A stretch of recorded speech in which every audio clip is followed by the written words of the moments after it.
Praise be to Jesus and Mary. You're listening to Returning to Catholic Roots in a New Age World, a podcast hosted by Holly and Mandy. Let's begin our show.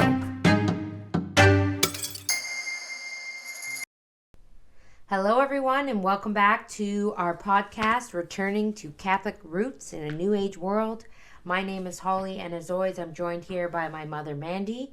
And before we begin, we'll just start by saying, Jesus, meek and humble of heart, make our hearts like unto thine. So happy to be back this week and ready to jump into another episode here. And now last week we didn't even get to our book because we discussed Father Radecki's sermon in great length. And there is a lot to be said about that. There's a lot, yeah. So it was very good. Like even more than what we said. There's just so much to be said about that. So I hope all you ladies loved the episode there. I did, before we jump into the book, I wanted to share a little personal, I don't want to use the word accomplishment. Oh, you're accomplished now. No, not for me, but I did want to just get, because I want to, and the only reason I'm sharing this, and this is to say a little PSA, if you will. Mothers, if your sons are not serving on God's altar, get them there. Right. Get them there. Right. Like, do everything you can to get them up there and get them on God's holy altar as an altar server. So, anyways, because this past, it was Ascension Thursday actually. So, we had two masses on Ascension Thursday. We had a morning mass and we had an evening mass, and the church was packed. Right, for the morning mass. And then the evening mass came, and we were actually having a first communion for a little girl that wasn't able to have her first communion on the Sunday. So Father's going to be doing her first communion there at the evening mass. And I came back to play the organ because we had some visiting CMRI nuns, which was very nice too. But there wasn't a lot of people at the evening mass. So Father came out of the confessional, and he didn't see an altar boy in sight, and I had asked my son, I said, Doug, I don't think there's an altar boy here. Why don't you go up and serve for Father? Because he served. He has served, yeah. But always with, we have a seminarian that's staying, that is at our parish, but he always serves with him, and he always does the bells and all the, he carries the book, and he does some of the responses, but he's never served on his own. Yeah, because you have to think of everything when you're on your own. When you're on your own, you're responsible for doing all the stuff, right? Right, and there, if you forget, and you probably get a nod from... Right, you get that little helpmate, Yeah. And to carry you through the Latin, too. Yes. So, but anyway, and I asked him, I said, why don't you go? He said, no, Mom, no, I can't. I've never served by myself before. And I don't push, I don't want to push. So I just said, okay, whatever. And then I said, all right. And I could see I could see a little bit of fear in his eyes, I'm not ready, And then anyway, so Father was walking around the church, and he asked a gentleman to serve, but he said, no, I can't. And it was slim pickings. There wasn't really anybody else other than this gentleman and Doug. And then Doug was like, I need a drink of water. So we'd come out to the vestibule, and Father followed us out to the vestibule. And he said to my son, he said, Douglas, I need you. I need you to serve for me. I really need you. I have a first communion tonight, and I need you. Yeah. And Doug just went, no. And I could see the tears welling up in his eyes. And I said, listen, Douglas, you can do this. I said, you're going up there to serve on God's altar. God is there. God will help you. And I said, lean on your guardian angel, and you can do this. Yeah. And he did. So, and Father was there. And Father said, listen, I'll help you. I'll be there. Don't worry about it. And he went up there, and I have to say, and this is going to sound a little after our last episode about the sports and the demigods. Right. But he came out of that sacristy, and I just, there's very few moments for me with my children because they don't do the sports. They don't do the extracurricular activities. They're not involved in anything like that. Yeah. You know? So when he came out of that sacristy and I'm going to say I was blown away. He did all the responses at the foot of the altar. Yeah. At the foot of the altar prayers before Mass. Well, at the start of Mass, sorry, not before Mass. He said them all. Yeah. He said them all. And I asked him afterwards, I said, did you have a little card that you were reading off of? He said, no, Mom. And I was like, because when he serves with the seminarian, I don't hear him. Right. And his Latin was really good. And he stumbled a little bit in the middle of the Confiteor. And there was an issue. He rang the bells at the secret. Yeah. Instead of so everybody knelt down and it wasn't the Sanctus yet. But other than that, like, he did so well. Yeah. He did so well. Yeah. And I was just so proud of him. Right. And I thought, and for me, it was like, this is where, with our children, we need to make sure that we are doing everything we can to put the importance on these things. Right. So if you have sons, they should be serving on God's holy altar. And you came what home an honor for a little boy. And you made him a bookmark? I made him a bookmark, and I put the date on it? Put the date on. Well, and it was actually, I saw it on, I think it was Lisa Davis's wall. The little altar boy prayer. I could be wrong about that. Yeah. But if it was you, Lisa, thank you for sharing that, because it was beautiful. The altar boy poem, prayer, whatever it is. And I put that on the back of the bookmark. And then on the front, I put his name. And I put, in remembrance of serving my first Mass on my own. Yeah. Ascension Thursday and the day. And he just saw the bookmark. And he lit up. And he went right to his missal and put it in his missal. And it was very amazing for a mother. I mean, and this is what we also call living the church life. Mm-hmm. Right? When you participate in the ceremonies and the functions, and you do whatever you can to be part of that. Yeah. That's living the church life. Yeah. It was just, and I just wanted to say that because I thought, mothers, there's no, like, if you have sons and you see them up there that close to our Lord. Or that they're, and it's it's a form of discipline. Yes. It's a confidence builder. Yeah. They have to get up there and everybody's looking at them. Yeah. It's kind of like public speaking. I know. Well, and I'm sitting there and I do this thing. I did it the first time he served, not by himself, but when he was up there, because I don't know why it's always the altar server that's standing. If you're facing the altar server that's standing on the left side, he has to carry the book down, and the book is so big for these little boys. At least ours is, anyways. And you just have, like, huge. The altar is huge, and you just have a moment of panic where you're like, please every don't single drop the book. time, Please don't drop the book. So when I'm sitting there in the pew, I always send my guardian angel every time he serves. Yeah. I say, before Mass starts, I say to my guardian angel, please go with him to the altar. Like, I say, I know he has his own, but please double the angels. I say, I send my guardian angel and I say, please help my son. Like, carry him through this and help him, Right. And I thought, and I'm back here if you need me. Or if I need you, I'll call on you. If not if you need me, if I need you, Yeah. And, so anyways. So that was a great moment. It was a great moment. And for it was. You. And I missed it. I wasn't there. No, you weren't there. You didn't. I was at the morning Mass. Well, that's it. But you know what? That's really, I'm going to say for him, from his point of view, that's kind of a humbling thing, Yeah. Because here he had this great moment and there was no one really there. Yeah. Except for me and his sister. Right. There wasn't, not that there was no one there, but all of my family, and we have a lot of family in the church, was at the morning Mass. Yeah. But, I mean, it was nice. He got to come home and tell you and tell my brother, who was an altar server and... Altar boy. Sorry, I don't like saying altar server. Yeah, get that new age out of you now. Well, I always say altar because I say serving on God's altar. Like, that is like a big, to serve on God's holy altar. Yeah. What a privilege for a little boy, privilege. So anyways, other than that... Well, I want to say... Yeah, I did. I wanted to say a shout out to somebody. a new parishioner at our church, Okay. Brenda. Oh, yes. So Brenda. she watches our podcast What listens? or listens. Yeah, we don't do anything. There's not really There's not anything much to watch.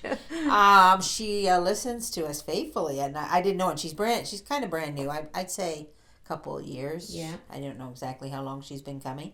But she was so excited, and I saw her, and I don't normally see her because We have 2 masses. we have 2 masses, and I always go to the first, and she usually goes to the later, so I don't often see her. But I happened to see her last Sunday, and she was so excited that we had started up again. And she says she listens all the time, and she has kind of an incredible story. I don't want to tell her story because it's not, and I don't actually really know it completely, but I do believe she came to our church from nowhere. Yeah. And she came because of a dream. Mm-hmm. And she saw the church in her dream, and she was looking for it. And this is the second time I've heard this story. Right. You know? Well, it just... And when she walked into the church and then she saw it, she's like, this was from... this is it. This is the place. Yeah. So, I mean, it just goes to show you God will put you where you need to be. Yeah. So, hi, Brenda. Nice to... Hi, Brenda. See you Sunday. No, it's fun. We give like the we like it. We like it. So it's good when people tell us. Okay, so are we gonna jump into our book so we actually get to our book this week? So that'd be great. So for those of you that are new and just joining, or maybe you've kind of forgot what we were doing here. So this is from the Handbook of Good Manners that we're reading from the Mother House of the Sisters of Charity. And last time when we were talking about the book, we were talking about factors in personality, but now we're moving on to appearance. So I guess we'll just dive in here. Yeah. Okay? Well, and for starters, with appearances, Yeah. I said, because I've read it, obviously, and I said to you, it's funny they don't mention dress. Like they don't mention anything about dress in here, like how you're to dress. Right. Well, And you said that's what you said to me. Well, they all dress the same.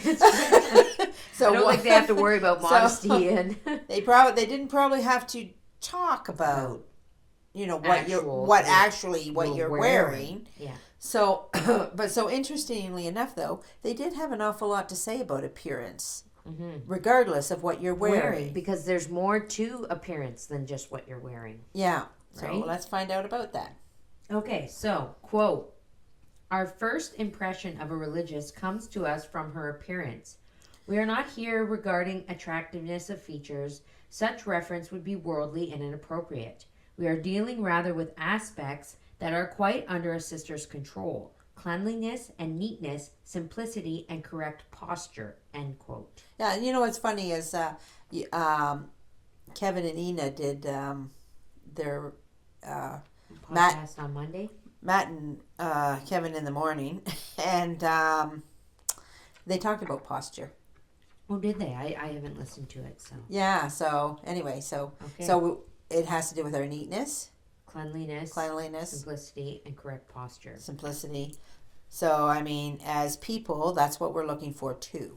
And I mean, I'm going to say about the posture, just to give a little tidbit from last week, just for those that maybe didn't catch that episode, how important posture is, because we talked about that when dealing with children. Yes. Never to lower yourself to the child. That falls under your posture. Right. Keeping yourself upright and keeping about you your dignity and your authority. Yeah. You know? And let's talk about too for a minute how important they used to think posture was.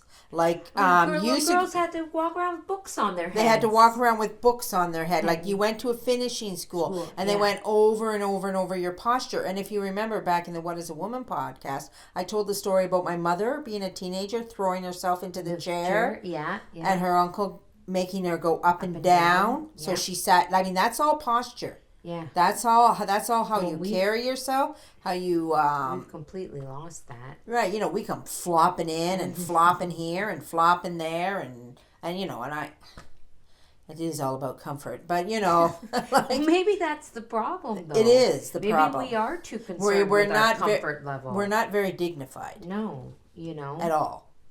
Okay, so quote, "Impressions lowering the esteem that a religious should inspire are certainly made by sisters whose apparel is soiled, untidy, or in need of mending. Similar reactions are aroused by sisters whose exterior savors of vanity and worldliness. End quote. Okay, so they're saying we got the two extremes there, right? We've got vanity and then we've got sloppy. Yeah. And again, the Catholic Church is about balance. Moderation, balance. Moderation. Like, you have to be clean, right? I mean, it's very important that you be clean. I think, I don't know if it says it in there, but you're talking about a nun too, right? Yeah. So, like, she can't have, her soup slopped down. Yeah. On There's her a whole section on cleanliness and neatness. Oh, is there? Going into, yeah. Oh, okay. Well, then we'll wait to hear what they say. Okay, so quote, such shortcomings in every single religious may give rise to an unfavorable opinion of her entire community. These generalizations should not be made, of course, but daily experience proves that they are. End quote. Right. So that again is you can't judge a book by its cover. But yeah, do. We do. Right? Like and they're people saying that, actually do. Like, yeah, they shouldn't. Yeah. They should not be made, but of course, they are daily made. Experiences prove they are. Again, and it's kind of, to me, it's kind of the thing, like, we can sit here all day and we can argue that people shouldn't judge and people shouldn't do this and people shouldn't do that. But they do. Right? So why are we going to sit here all day and argue about that they shouldn't? And, if we're going to be judged, we want to be judged on our best foot. Yes. Right? So we want to have an appearance that is pleasing. Because, in a religious, they're definitely representing God. Yeah. But we represent God too. Right? We represent the Catholic Church. You know what's funny? You know what comes to mind when I say that? That saying, give them something to talk about. Let's give them something to talk about. Isn't there even a song? There's a song. Let's give them Yeah. Okay. I know that I'm not song. going to sing, but what I'm saying is that's so true. Right. Like, that song is very inappropriate. No, I'm not the song. Okay, let me be very clear. I'm not promoting the song. I only know the one line anyways. I don't even know it. Yeah. But what I'm saying is people have been saying, people are going to talk. Well, okay. So let's give them something to talk about. Okay. But in this song, though, and then we'll talk about this song. I don't know the song. Well, I know the song. I know it very well. All I know is that one line. Okay, I'm going to tell you what's happening in the song, right? Is that two people are in an office flirting with each other. I know. Okay, so it's about... But it's the exact opposite, right?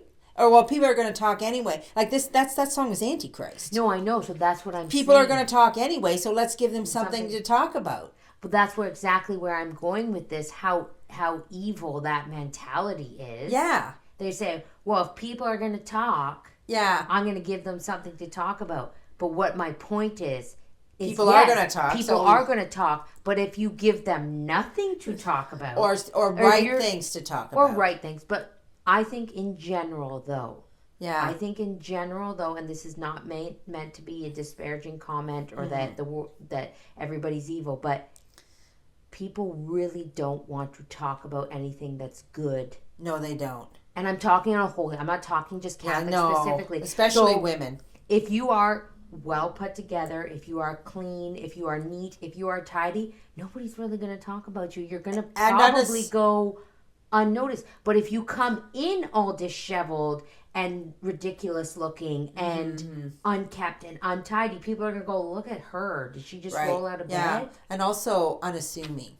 Yes. Right, you have to be unassuming. Like, you know that I think we also talked about this quite a while ago in the What is a Woman podcast too. But I mean, all this stuff bears repeating in case I'm just saying, because it's just funny how funny that song is that they're like, or that saying a song, whatever. Let's give them something to talk about. Okay, but if you were doing what you were supposed to be doing and you were unassuming and you wouldn't have to give them something. Like, the whole point of it is you are doing something you're not supposed to be doing. Yeah. Or you are looking away you're not supposed to. They can say, look how good she is.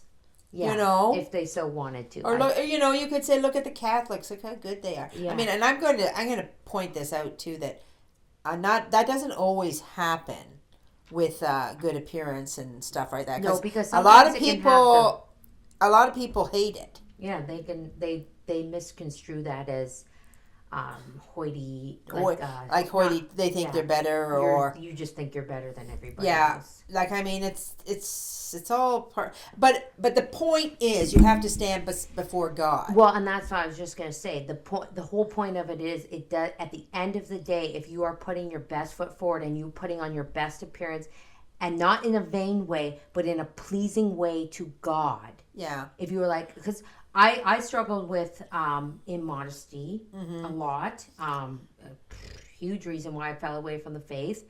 And a lot of vain looks. Yeah. But then I started getting up every day and saying, putting on my outfits and saying, if God, I would get dressed and I would put on my outfit and I would look in the mirror and I would say, if God were to walk into this room right now, yeah, would I be embarrassed by what I am wearing? Right. That's how I get dressed every day. Right. And some days I change. No. Even now, some days I'm like, I change. I'm like, no, I don't really think this would be pleasing to God. You know? And then, but if you keep that mentality, your intentions and your intentions are for God, and they're not coming from a vain place, because you're setting that precedence that you're putting God first. Right. Not what everybody else is going to think of me when I walk out of this house, but what God thinks of me. Yes. So at the end of the day, if your intention is what God thinks of me, whatever people say, yeah, doesn't matter. Yeah. And you have to have that confidence about but it. that's the confidence that you have in God. Right. You know, so if people are going to talk, okay, fine. If people are going to say, well, you know, oh, wow, look at her. She thinks she's so much better than us. Okay, there's nothing you can do about that. Mm-hmm. But you are legitly representing God. Especially if people know you're Catholic. You're not just representing God, you're representing the Catholic Church. I know. So what I'm saying is, if you keep God at the front of that. Yes. If you keep the intention on that, I want to do whatever is pleasing to God, let me do that. Mm-hmm. It doesn't matter what other people's oppression is. And you have to trust that God's grace is going to work through you if that's your intention. I do see people misuse that. So, like they say, oh, it doesn't matter what you think. It just matters what God thinks. What if he doesn't like that? I mean, I get that, but I also think that you should never say that out loud. Like, that shouldn't be, you know, like, if it's coming from a pompous place, then it's not the right intention. I don't know. That's just worked for me. Yeah. I'm just saying what's worked for me.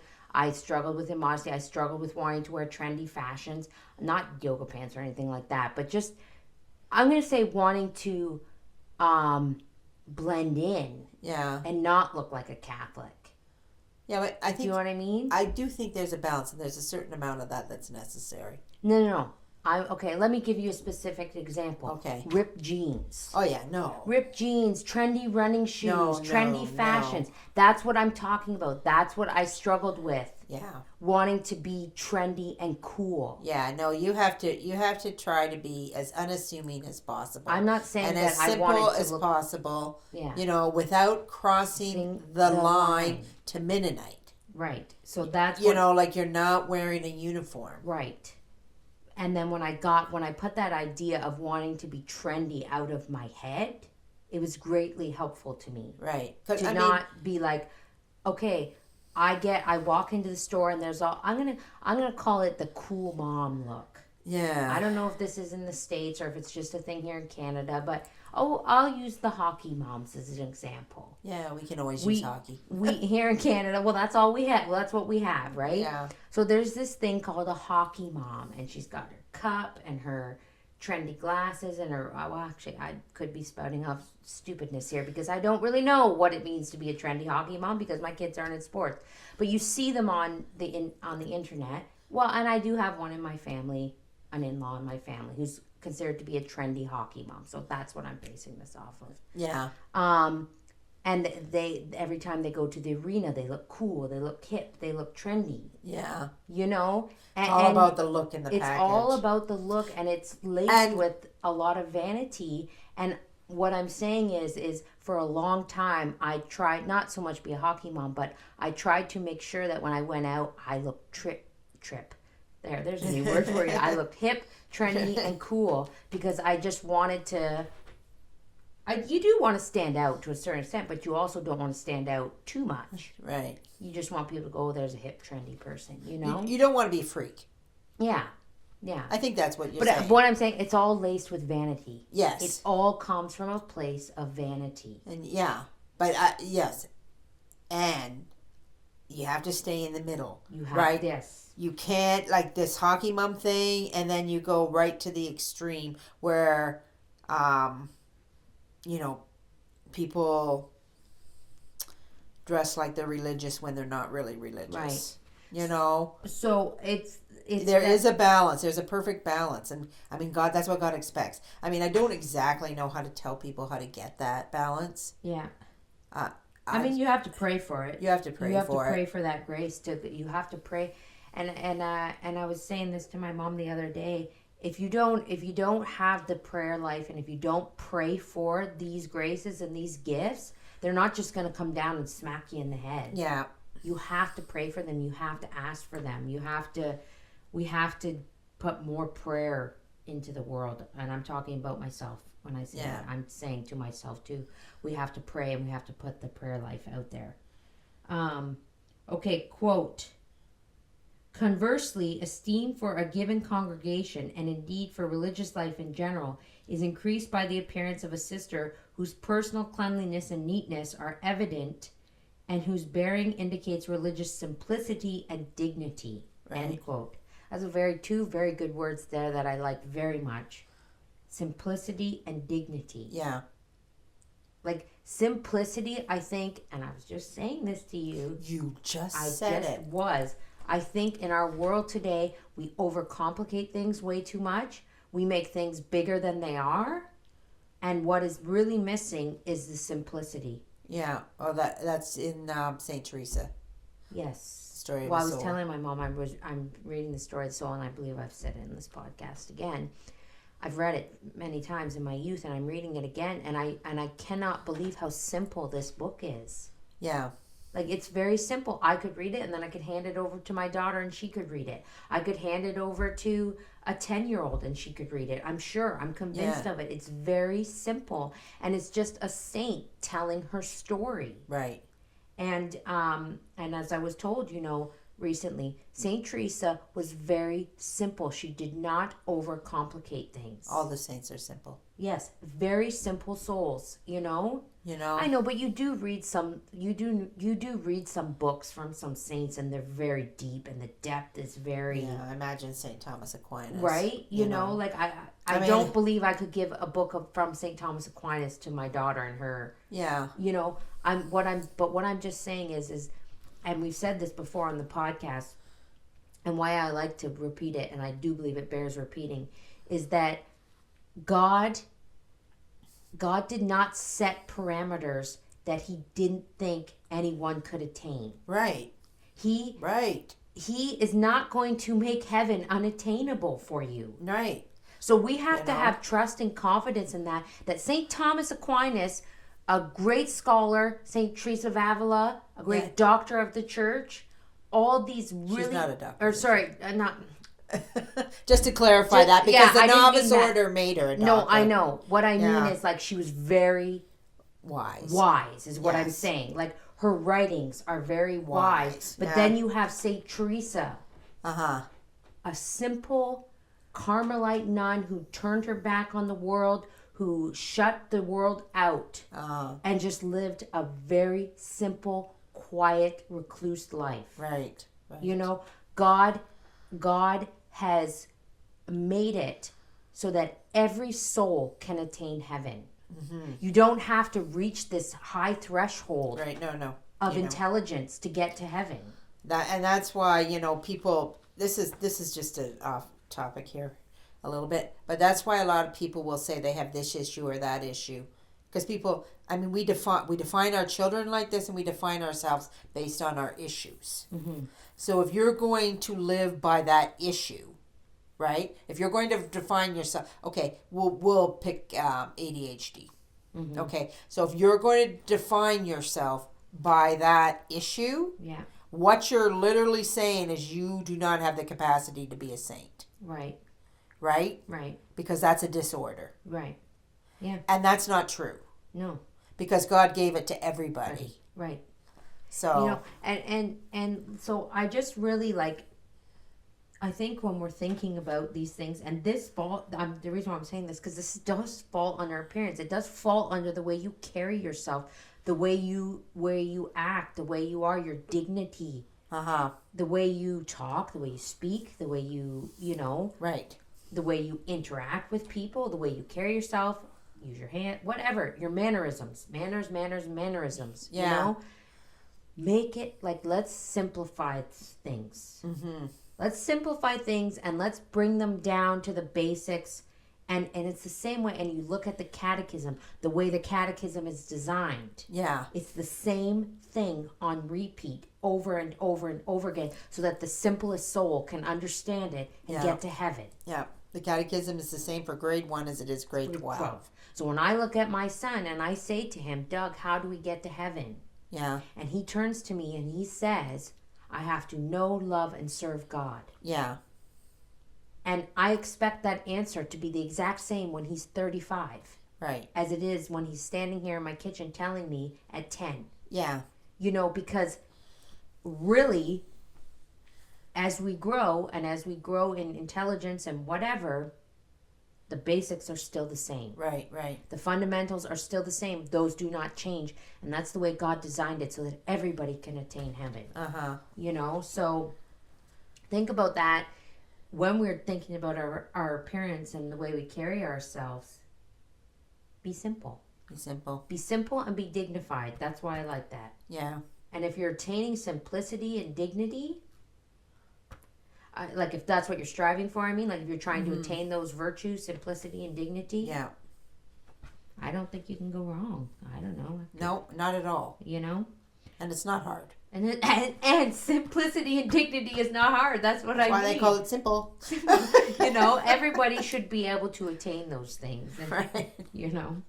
Okay, so now the next little bit that we're going into now is a little subcategory under appearance. Is it about order? No, it's called cleanliness and neatness. We're still talking about appearance, but this is a subcategory. Is there a part about order in there? I'm sure there is, but we haven't got there because yet. I wanted to talk about order. Okay, well, and I thought, can we not wait till we get there? Well, I don't know. I feel like we may have missed it. No, I don't think we did, Mom. We didn't read anything about order. Okay, but about being orderly, right? No, in your appearance. I don't remember anything about saying orderly here. Okay. Well, we'll go on, and if it... then I'll talk about it at the end. If it doesn't strike me, you can talk about it. Not that I'm running this podcast or anything, but okay. Quote: "To make cleanliness and neatness an unvarying rule of life is not easy, but the observance of such a rule merits to be classed with the exercise of true virtue. If practiced for the love of God, because it involves continued self-conquest in the overcoming of the lazy disinclination to put oneself to trouble and inconvenience." End quote. I think this is the orders part. Okay. We're getting there. I think we're getting there, right? Okay. I mean, what did they used to say? Cleanliness is next to godliness. Yeah. Like, I mean, that was one of those little quips that every mother would say. Yeah. 100 years ago, cleanliness is next to godliness. I mean, I'm just going to point out here from this book, with the exercise of true virtue, virtue, if practiced for the love of God, that's something very important. Something that I learned really recently, is that when we're trying to attain the virtues and we're trying to be virtuous and be pleasing to God, it has to come from a place first and foremost for the love of God. Yeah. Not for love of self. Right. Not for love of how we look in the eyes of others and how we carry ourselves and how we're perceived to others. Right. That should be not even on our radar. It has to be for the love of God. Yeah. And that's how these things are achieved, with that pure intention. Okay, so here are a few reminders. Be careful at all times to have your hands and fingernails clean. It is remarkable that even well-bred persons are often neglectful of this elementary requirement. End quote. Both of us looked. We both looked at our fingernails. Mine are pretty clean. Yeah.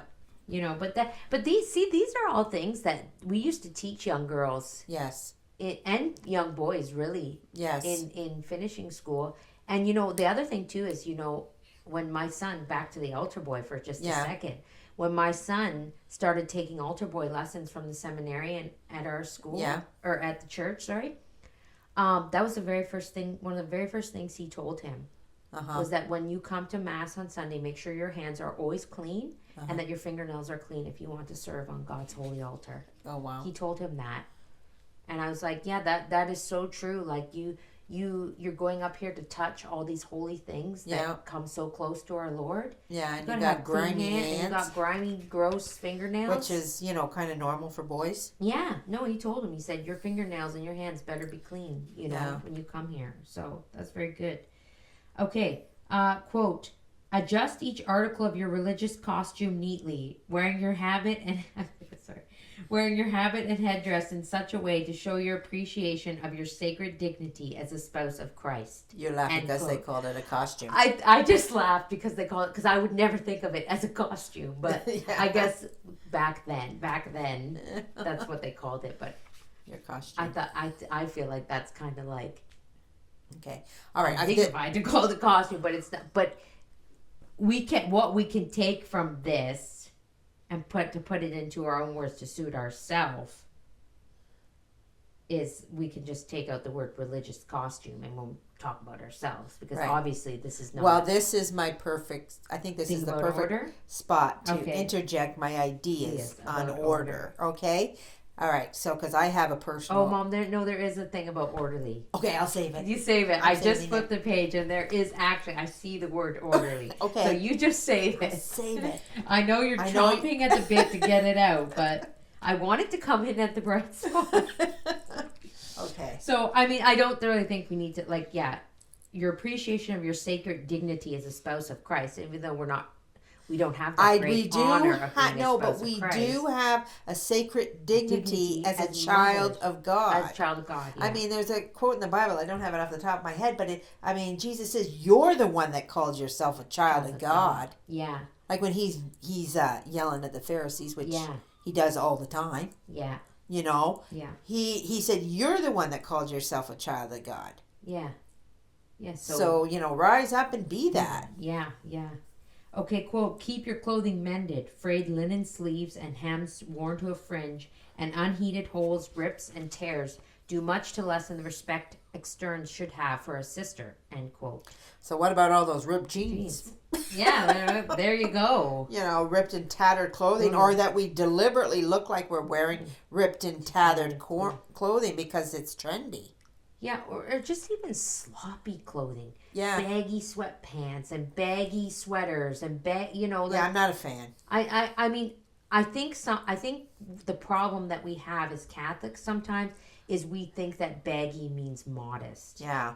Like if we wear baggy over clothes over top of our clothes. Yeah. That we're just covering ourselves and we look modest, but we don't look kept. No, we look sloppy. We look sloppy. Yeah. And you can be modest and wear clothes that fit you properly. Right. Okay, so, quote, similarly, at all costs, see that your clothing is free from stains. Spotted garments arouse disgust and are entirely out of keeping with the perfect purity associated with the religious, end quote. Yeah. So, stains and... Yeah, don't, I personally, sometimes I get a favorite shirt. Yeah. And then I get a stain on it that I can't get rid of. Yeah. And then you get... And then I'm reluctant to get rid of that shirt because it was my favorite. Yes. And it's most comfortable and it hangs on you the best and you just love it. Mm-hmm. But then I say, no, throw that out. Do not walk around with stains on your clothes. Mm-hmm. Like, even though maybe it's not your fault, maybe, the bleach came up and splashed you when you were working or whatever, right? Yeah. You just have to let it go. Mm-hmm. Well, I'm going to tell, speaking of that, because this reminded me on Sunday, we had my mom and my sisters over, my grandma over here for brunch for Mother's Day. Oh, happy Mother's Day to all you mothers, by the way. Yeah. That was supposed to be, we were supposed to say that. Yes. Belated Mother's Day. But anyway, so I was wearing this dress and I noticed something about this dress and I made a comment about it, but then I'm thinking about it now as we're talking about this. I'm wearing this dress, and if I sat on the couch and I slouched back, the back of the dress pulled, and then It choked you. It choked me, and it was really high. Like it didn't go 2 finger bones beneath, like 2 fingers below my collar, whatever this is called. It was high. It was a high dress, so it was already high to begin with. But when I sat down, the dress pulled, and then it pulled the neck up, so it was choking me. And I'm just thinking about the comfort here. Yeah. It was doing that because I was leaning back on the couch, wanting to be quote unquote comfortable. But if I was sitting up like a lady, and sitting properly, the dress wouldn't do it. And when I say sit, I wasn't like sitting inappropriately. Like I would just lean back on the couch. Like, but you know, I have a beef with all the furniture. Yeah, it's too deep. It's made for comfort. It's not made for. And then my mom has this Victorian couch. Yeah. And you can sit on it. You can't lounge on it. You cannot lounge on it. It is the most uncomfortable couch in the history of mankind. I'm sure of it. But I'm pretty sure all their furniture was because it was made for sitting. It wasn't meant for lounging. I said, but this is the perfect settee to have tea on. Because you have to sit proper, you have to sit upright. Yeah. Even though I'm sitting in your couch right now, I'm so sloppy.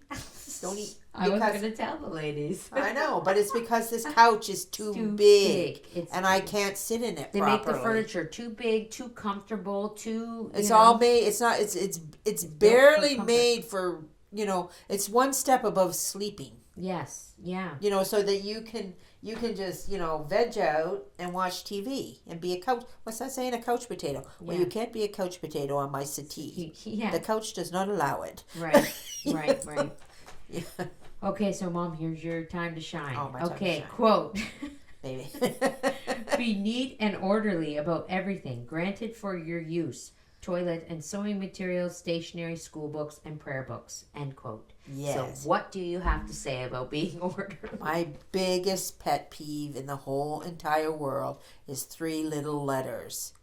OCD. Okay. And people say it all the time. They say, "Oh, that's my OCD kicking in." Yeah. Oh, that's my Or, "Oh, I'm OCD." And I mean, somebody said it to me recently, and I said, "You do not have OCD." I said, "Can you please check what is the last letter stand for in OCD?" Disorder. Obsessive compulsive disorder. If you have OCD, what you're telling me right now is you're disordered. You're not orderly. You're, in fact, the exact opposite of orderly. You're disordered. Right. You have, like an ADHD, you have something that you are incapable of overcoming. Or controlling. Controlling, right? So, I mean, and people say it all the time.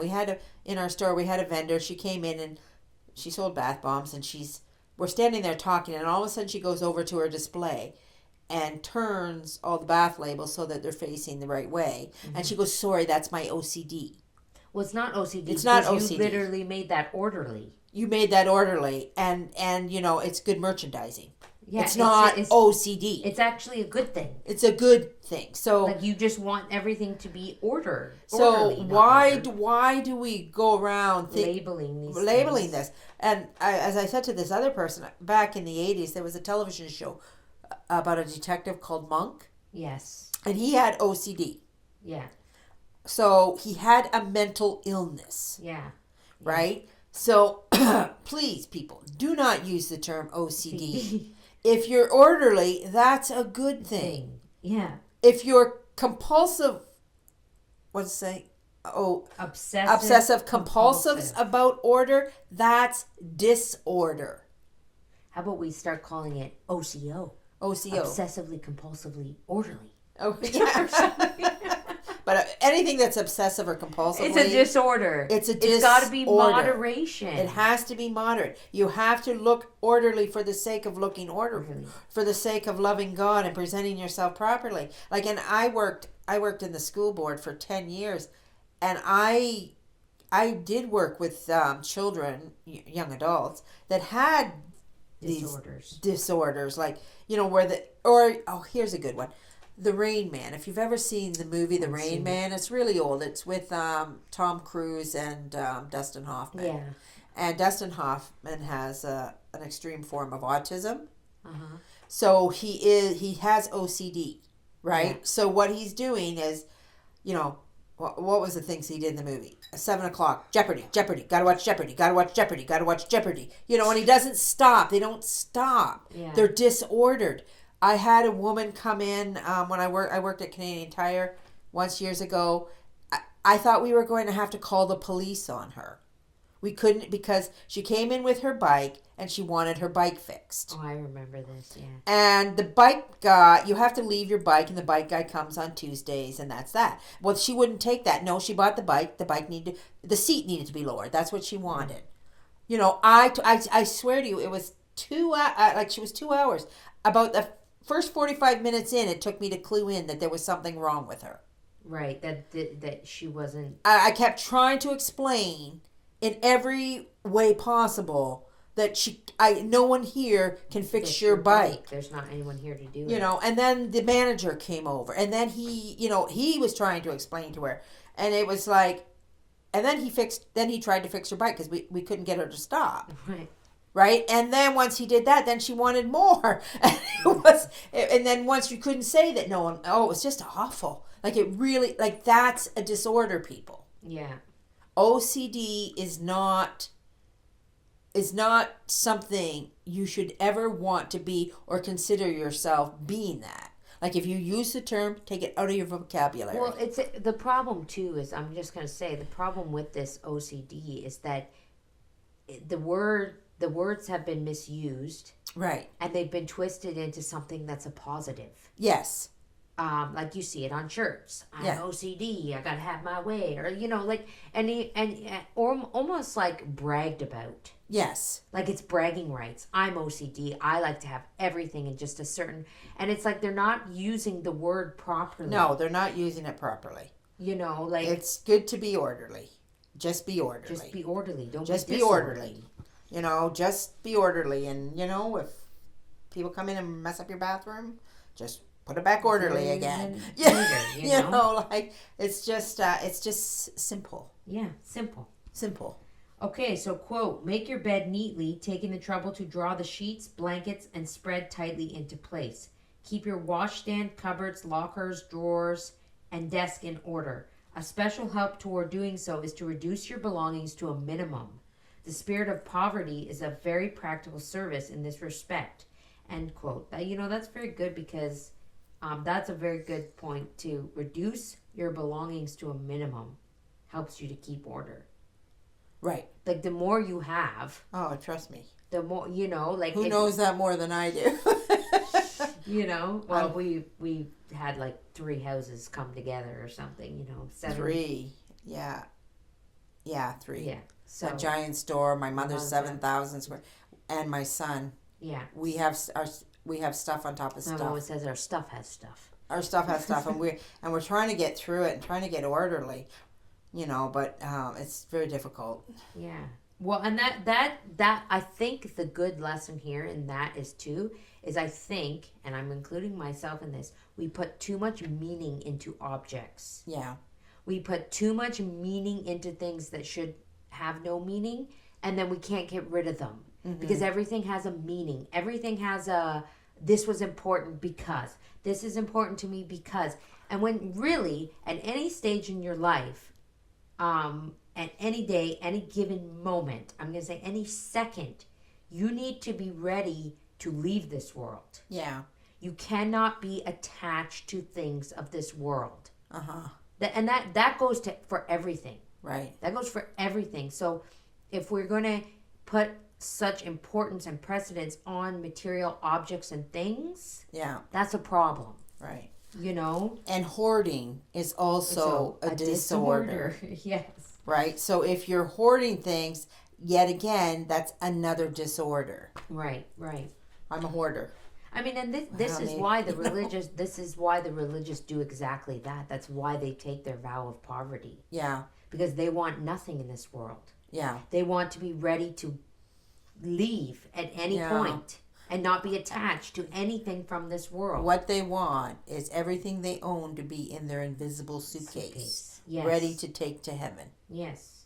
Okay, quote, be especially careful to have your room or cell in perfect order when going to chapel in the morning. If you are free to leave your bed airing until after breakfast, turn down the sheets, blankets, and shake the pillows, and remove them to a table or chair. End quote. You want to end that there? I know. She made a little marking there. Is there anything specific you have to say about leaving your cell in perfect order? Well, I guess you're. I mean, anybody who listens to Jordan I knew Peterson you were going to bring that up. says, "Well, what's one thing he says? You know, why don't you clean your room? It's the Yeah. first thing he tells you to do." Right, to get yourself orderly is to clean your room, because I mean, and this is a big thing on the internet too. Like, we're solving all the world's problems, And everybody's going home to a disgusting pigsty. and their rooms are not clean. Yeah. You haven't put yourself in order. I mean, there you go. As my grandmother told me recently, Yeah. she said to me, I don't know why we were talking about this. Her and I were talking about this. She said, well, I just can't function if my bed's not made in the morning. It just upsets my whole day. I didn't get to make my bed. Like, something happened to her that morning. And I don't think that my grandmother always makes her bed. Yes. Always. Always. But I don't think it was made in the way that she wanted it to be made. Something happened and she had, Yeah. because my grandmother is a very orderly person. Yes. Very, very, orderly. But not to the state, not to the state of OCD. No. But what I'm saying is like, I was listening to her talk about this, and I thought, yeah, you, I mean, and I'm gonna say this is meant to be a positive towards her, because I was really kind of like, had great respect for her in that moment, because I was like, this woman has made her bed Her whole life. her whole life. Yeah. And I remember looking at her going, wow. Yeah. Like, not to her, but in my head I was going, wow, my grandmother has made her bed her whole life. And She has maintained that my bed needs to be made, and that's not a OCD. That's a dignified discipline. Yeah. That I will not leave my bedroom a disgusting mess, Okay, so quote, do not leave articles lying around. Put everything into its proper place. Be neat in your manner of working, and try to inculcate a habit of doing so in the young people entrusted to your care. Slovenliness and lack of order are counted as serious faults in a religious, end quote. Yeah. Wow. So I mean I guess they're trying to tell them that you are held to a higher standard. Yes. So I don't know what to be a sloth, like slothfulness, and maybe like that's sloth. another word for slothfulness. Yes, that's what I take it to mean. Yeah, without looking it up. But that you're kind of lazy. It's lazy. And I mean, and the one thing here, like, be neat in your manner of working, and try to inculcate, whatever that means, a habit. So the one thing the habits. We all have habits. Everybody. Yes. Everybody has habits. So let's, I always try to tell myself, let's make sure I'm building a good habit and not a bad one. You know, like, let's make sure that my habits are good habits and not bad ones.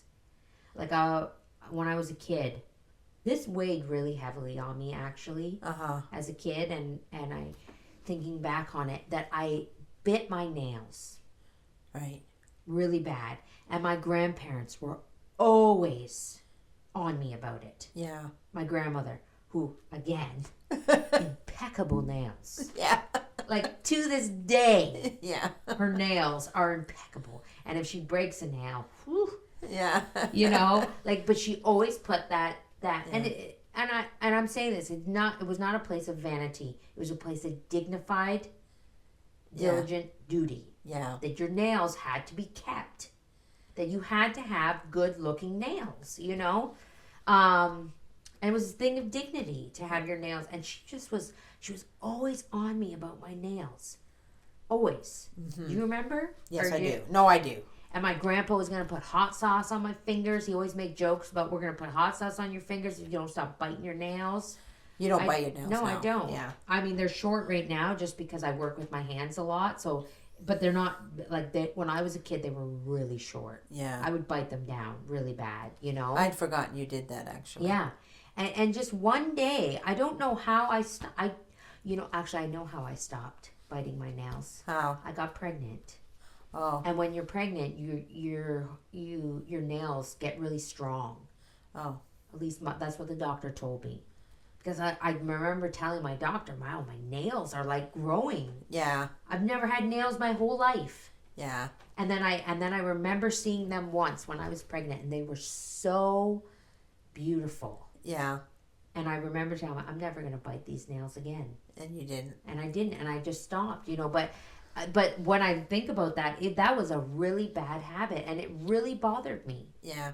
It bothered me that every time I saw my grandmother, she was going to make a comment about my nails, And it's like, and I'm just only saying this to say, if we see our children, especially as mothers, if we see our children forming bad habits, yeah, we should do everything we can to try to stop that. Right. And not let those habits form into adulthood. Uh-huh. So, we said that, was it last podcast? We said don't let your children do things that annoy you or something, Well, Didn't that's we say what that? Jordan Peterson says. Don't let Yeah. your children do things that make you dislike them. Dislike them, So if and I saw the word habit there, and I thought about that we should be aware of our habits, good and bad. Yeah. And if we have those bad habits, we should try to overcome them, So anyways, so that we'll end there, I think, because the next one is about simplicity, and then we go into simplicity and posture. Oh, more in posture. Okay, well, I guess so they're breaking everything they said Yeah, down. these are all subcategories now. Right, So we're okay. under appearance. They're breaking it down into cleanliness and neatness, which we just talked about, and then we go into simplicity and posture. Mm-hmm. So we're just about to an hour, so we'll save that for next week. I don't want to go too far and then have to cut it off at a weird spot. So anyway, anything else you want to add before we... No, just hope everybody had a good Mother's Day. Yeah, sorry you missed that at the beginning. That's We all. Didn't We had say to our mothers, Happy Mother's Day. Well, it's odd because our podcast is on Thursday, so we could have said early Mother's Day, or we could have said belated Mother's Day. Right. And I do, how I have feelings about Mother's Day that are a little, I just feel sad Okay. a lot, because what I think is that you should always love your mother. No matter what. No matter what. Yeah. Right? So, when we have these celebrations, a lot of stuff comes to the surface, Yeah. Like a lot of stuff for people have very difficult times. Yes. If their kids are falling away, or if their kids Yeah. are talking to them, or if they, And somebody even pointed out for women who can't have children. Yeah. That's the wind. No, it's a squirrel. Oh. Oh, sorry. There's a squirrel okay, I'm just going to say, because there's a squirrel that jumps in my wreath on my front door. Oh. And you can't see him from where you're sitting. And he jumps in that wreath and he looks in the window. It scares me every time. And he's going to ruin my wreath. Yeah, I know. Anyways, enough about my squirrel. It's just we're sitting here and he jumped right into the wreath. Anyways. All right. Ladies, this is getting too real. So anyways, but yeah, especially about the mothers that are having trouble becoming mothers, Right. What It's a a cross huge heartache. and what a heartache. It's a cross. It's a cross, and so many prayers for you mothers, or you ladies, sorry. Yeah. Many prayers for you ladies and wives that have to carry that cross, But what I will say to that, I will say to you ladies, because I don't know if any ladies are listening, but that have this struggle. If you are, what I will say to you is many prayers to you. And just remember that it is a great, I don't want to use the word privilege, but I want to say it is a great opportunity to have a higher place in heaven. Yeah. To take that heartache and that pain, because I can't imagine. Right. I'm not even going to pretend to imagine. So to take that and offer that back to God, and actually give it to our Blessed Mother. Yeah. And ask for her to take that. Even it tells you the true devotion to Mary, to take your pains and your sufferings and your struggles and your strifes and give them to Our Lady. and she perfects them and she gives them to our Lord. Right. Like, because even our mere sufferings and our struggles and our trials are not good enough to give to God. Right. Directly. So give them to Mary, and just know that many prayers for you. And yeah. So we'll leave it there, and we'll be back, God willing, next week with another episode and carrying on with our good manners and our good posture and simplicity. I'm working on my posture today. Yeah, you sure are, Mom. You know what? Well, in order, I think we need to throw out every couch there is. I think, let's start with that, and let's all go back to the Victorian cities. Yeah. Anyway, so we hope that you all have a very blessed week. May our Lord bless you and Our Lady guide you always. And Saint Teresa, pray for us.